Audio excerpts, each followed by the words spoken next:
that 20 biscuits. If you don't have that amount, assuming 20 biscuits is 200 naira, right? Yeah. 20 biscuits is 200 naira, and you only have 2 naira on your wallet. So all you need to do, in order for you to buy that 20 biscuits, you need to times that your 200 by that your 2 naira by 100, right? Yeah. That means you're using 100x leverage. So leverage is just like helping us to purchase the part. The default for this is usually percent. So I just changed it to what? USDT. And that's what I did. I'm trying to look at it. Short position. Okay, you're trying to impute the short position too. The short position tool has already been imputed. I'm just showing you like this is my trade setup, for example, now. Yeah. And I want to go and execute it. Yeah. I'll just double click on it now. This option part. Okay. In this input, if you have there's so many account size, lot size, you can keep that on status quo. Then your risk. The usual thing there, your risk is in percent. But you can change it to USDT if you want. You get it now? Yeah. I'm seeing Now what in you're this trade, saying. I'll be risking 5 USDT.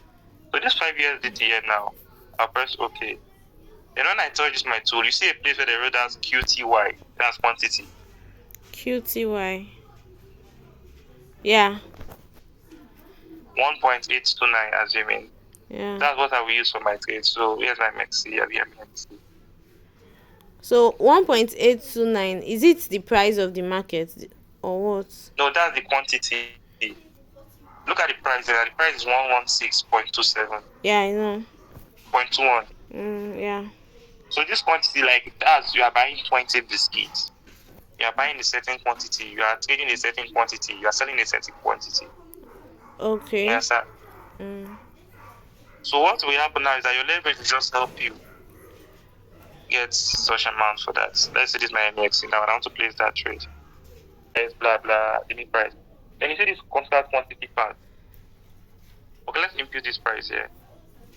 116.21 for limit price. 116.21. Then you see this amount, this part where the amount is. Yeah. Can you see it? Yeah, I'm seeing That's it. how we impute the quantity. That's 1.829.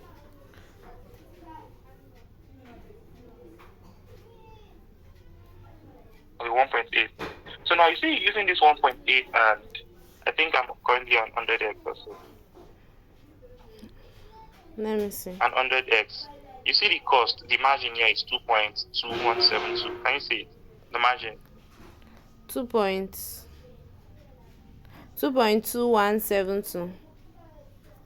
That is the USDT That's the you'll be margin. using. Now imagine me using 10x. Yes, that's the margin I need for that trade. Now if I'm using 10x,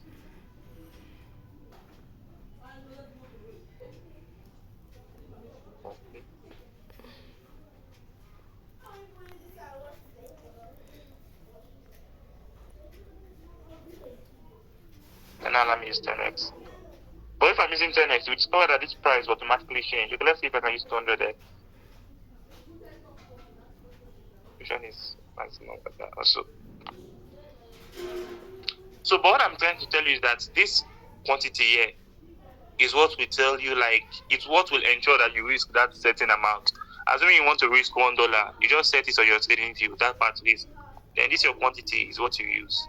You understand? Irrespective of your SL, of your leverage.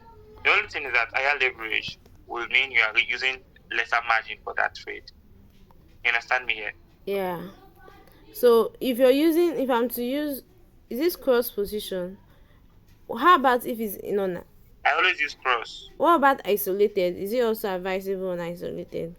Isolated just means that okay, now cross will be able to take liquidity from your other, that's from the other of your money apart from the one you use in this trade. Yeah. But isolated, it's only this your 2.2172 that Yeah. will be there. You understand? So it's easier for you to get liquidated if you are using high leverage on this, because the higher the leverage, the closer your liquidation price.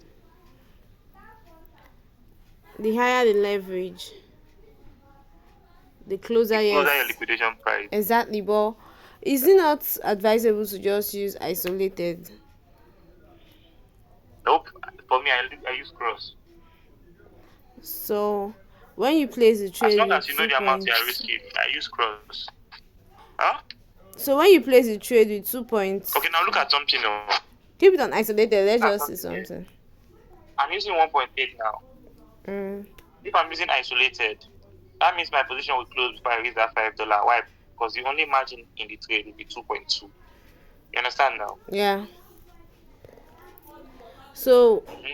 So are I you have to saying use that when you're cross. placing the trade, you don't put your SL? I put my SL now. After putting this quantity, it's your SL that will ensure you only use that amount. Okay. My SL price you put here now. Now your SL position that it will give you the amount where you go risk if price hits your SL. Okay. That's what's here.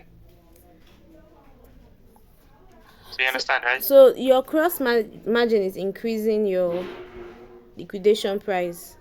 Your cross. Okay, now look at something. For each trade you enter, there's a particular margin you use for that trade. Mm.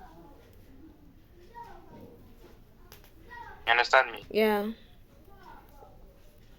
So now your cross margin means that apart from that particular margin you use for just that trade, Mm. your wallet balance, that's your futures wallet balance, Mm. is to be able to collect money from there also.